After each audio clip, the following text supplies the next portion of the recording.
7 degrees. 7 degrees. This is 7 degrees. What's good? What's Gucci? We going and we back, thank God. This is the 7 Degrees podcast where we live in the liners. I'm your host, Trevor, aka Travis Rich, aka It Wasn't Even a Beef. And if you're new here, let me give you the rundown. Every single show, we highlight the unknown and unlikely connections between your favorite songs and the newest releases to make sure you always have music to keep your speakers blasting. Of course, we will put all of our featured songs in a Spotify playlist, short links in the description, as well as on our website, 7degreespodcast.com. And to welcome us back from our little hiatus and to start the summer, we have the summer of Kanye West. I just told you who I thought I was, a god. Which we're going to go over it all at one point or another. That's Kid See Ghost, his newest album, but we're going to start right here with Pusha T's Daytona. Of course, this album too has been in the news because of some controversy surrounding it, and most importantly, a Drake diss. But I do want to mention first that in the playlist of this episode, you can find Meek Mill, Drake, and Tupac, all thanks to shoutouts on Pusha T's album, as well as 2 Chainz, off of a Mike Dean production, and Commons B, the last album Kanye West completely produced until Pusha T's Daytona. But no more waiting, let's get straight into this quick 7 Pusha T's Daytona. Here we go. Yeah, definitely. Like, I would go to places like Milwaukee, Wisconsin, and that was the first time I ever had to put on bulletproof vest, me and my brother, and perform, or bulletproof vest to walk in and walk out. It was just the culture at the time, man. It was a lot of street money involved, a lot of tension, but at the same time, people love the music and the reality of it. The Bronx-born, Virginia-raised Terrence LeVar Thorne, better known as Pusha T, rose to prominence as part of the rap duo Clips next to his brother Gene, aka No Malice. Daytona marks his first release in 3 years, which makes sense as in 2015, Kanye West appointed King Push to assume his role as president of the Good Music label. In fact, Kanye does have a large role on this album as well, serving as the primary producer, but also paying $85,000 for the cover art, which depicts Whitney Houston's bathroom after she passed. Although the current popular music scene is not that familiar with King Push or his music, I would say, he has been in every music headline in a big way as he reignited his beef with artist Drake, starting in Infrared off Daytona, but brought to a boil in the story of Adidon, which of course accuses Drake of having a son with a former stripper.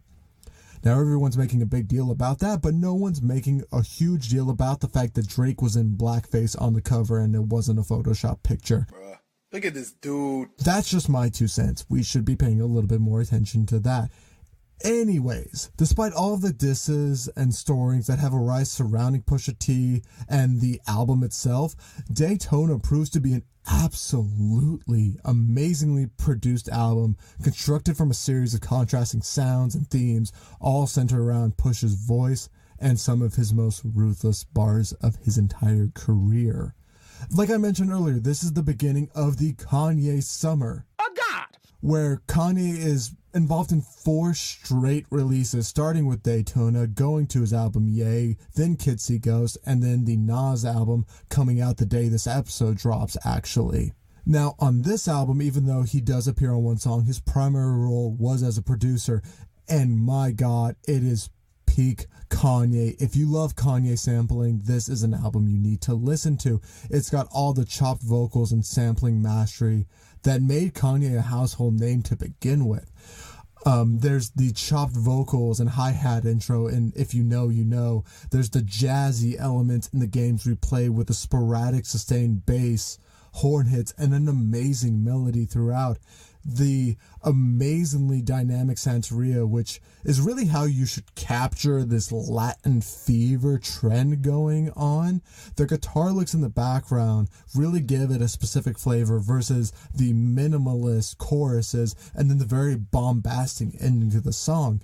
But like I said, this is an album of contrast, and the greatest example of that contrast, as far as the production goes, absolutely comes in Comeback Baby, where there's these extremely aggressive bars by Push, and even the beat is just so in your face, but there's such a jarring switch to the chorus that has the sample of George Jackson just soulfully singing I Can't Do Without You. It's an amazing switch that really does take you out of your shoes and really gives the track itself a lot more weight.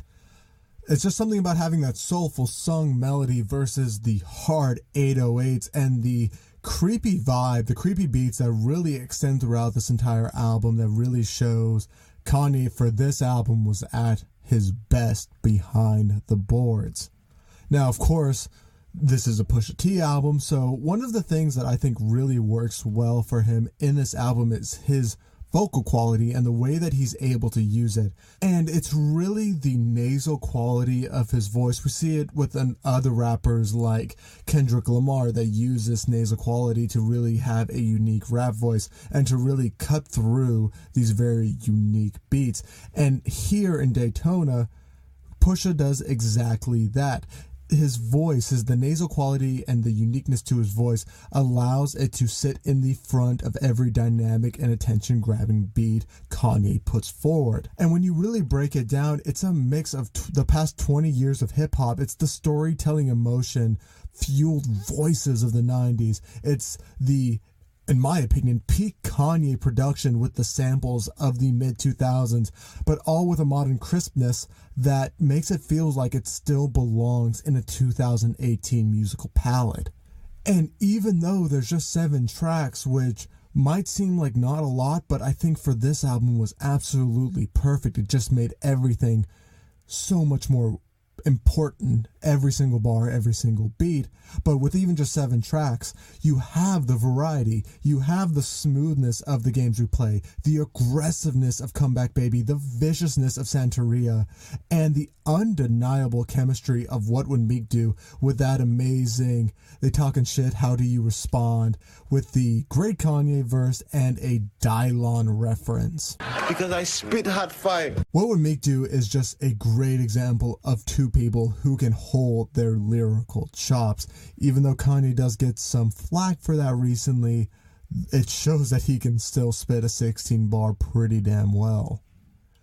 Anyways, with all of that variety, it really does create a certain momentum that really isn't necessary for just a 21-minute album, but when it is there, it does make everything more intentional and just more amazing as a result because a vision is put forward and realized. But of course, going back to those contrasts I was talking about earlier, I really like the contrast on Hard Piano, where there's the nasal quality to Pusha T's voice in the very beginning, but then it switches over to Rick Ross that has a pretty decent feature and his very low, clear voice. I think that was an amazing contrast in the middle of the album. And finally, there's just some amazing bars with the beats and with his voice, especially because the lyrics are going to sit so far in the front of every song, but really he doesn't waste a single bar. Every single one feels like it's communicating a punchline or a story. They don't feel like filler lines at all, and that's important, I think, because we have so many filler lines in popular music. Of course, there's plenty of lines about Push's drug dealer past, particularly in the hook of The Games We Play, that is inserted flawlessly to make the entire song seem like one long verse. A refrain that I think is really criminally underused in rap today. It's something that definitely appeals to the hip-hop heads, but I think it does have a place. But then there's other reference deep lines like in What Would Meek Do? Angel on my shoulder, what should we do? Devil on the other, what would Meek do? Papa Willie, tell the judge to Akinyele. Middle finger out the ghost screaming Machiavelli, come with me. So those last 2 lines, the Akinyele being the really profane rapper, where he's basically telling the judge to suck his... Oh my. And then also the Machiavelli Come With Me Tupac interpolation. And you can hear that interpolation on the playlist today in Tupac's Hail Mary song from 1997. And of course, there's a lot of real talk to go along with the braggadocio. And the reference deep lines, like in Santeria, where he raps, and all praise, no jail bars can save, leave you like Malcolm where X marks his grave, hey, it's probably better this way, it's cheaper when the chaplain prays. Where he not only conflates imprisonment and civil rights leaders, but also what it means to live and die as a black man, especially when financials are considered. I think it's a very deep line that you can spend a lot of time unpacking. It has a lot of different angles you can go about it. I really would like to hear what you have to say about it. Anyways, this is a quick 7, so I'm already going to wrap up. Despite the TMZ drama, which we're not going to talk about in this because I don't think it's really that important for discussing Daytona as an album. If y'all want me to do another episode discussing the story of Adidon and the whole Push and Drake beef history, I would gladly do that. I love that TMZ type stuff. Just let me know. I'll be glad to do it. Even if it seems like it's over right now, I'll put the content out. No worries. But anyways, what's not being talked about enough is the fact that Daytona is a fantastic album that delivers 21 minutes of near flawless perfection. The one immediate knock that you could have on it would be that it is so short at just 7 tracks and 21 minutes, but that does give everything an additional consequence, and Kanye doesn't waste that at all with his production, and Push certainly delivers with every single bar, flow, and emotion. There's an undeniable variety to this album, even though it's so short. It feels like you're going on a much longer journey, but it's not like any of the songs drag out. And whether you are Team Drake or Team Push, or honestly you just don't care, and if you're a hip-hop head that hasn't listened to this album yet, you need to go listen to it like right now. It's well worth your time. I honestly cannot say a bad thing about it. I like it that much. And depending on the next 3 or so years and how the future of the popular rap sphere plays out, this album could be something we look back on and say, oh my God, this is where it changes. Anyways, for now, and Nostradamus predictions aside, I'm going to give this a very, very solid 9 out of 10, and I see it going up in the future. And that's pretty much all I got. Thank you so much for returning to the 7 Degrees podcast and having a conversation on Pusha T's Daytona. I, of course, liked it. I'm sure you can tell from my review, but I do want to hear what y'all say about it and what y'all think about the beef. Let me know if y'all want me to do that episode. I will gladly go over some history and give y'all a bunch of like little random fun facts. You know how we do here. So a super quick plugs. Be sure to follow us at 7 Degrees Pod. That's the number 7 Degrees POD on Facebook and Twitter. Twitter is way more active and I usually respond right away on Twitter. You can also send us an email, 7degreespodcast@gmail.com, to get a hold of us. You can go check out our website, 7degreespodcast.com, where you can find all of the show notes for this episode, a bunch of links discussing the playlist and whatever other information I can find about Daytona, as well as every single episode we have ever done. We're getting up into the mid-20s right now. There's so much content and so many lessons of music history for you to go learn on our website. And like I said last week, we are expanding into other listening platforms. And if for whatever reason we're not on your preferred listening platform, please send me a message and I will do everything I can to make sure you get your fix of 7 Degrees. And if you really want to support us, please leave us a rating and review on iTunes or Google Play. It means the world to me, and you know you get a shout out because I want to hype y'all up as you hype me up. And that's pretty much it for all the plugs. One last time, thank you so much for listening, you beautiful, beautiful people. I hope to hear from you soon. But until that time, go have a great day. Go listen to some music.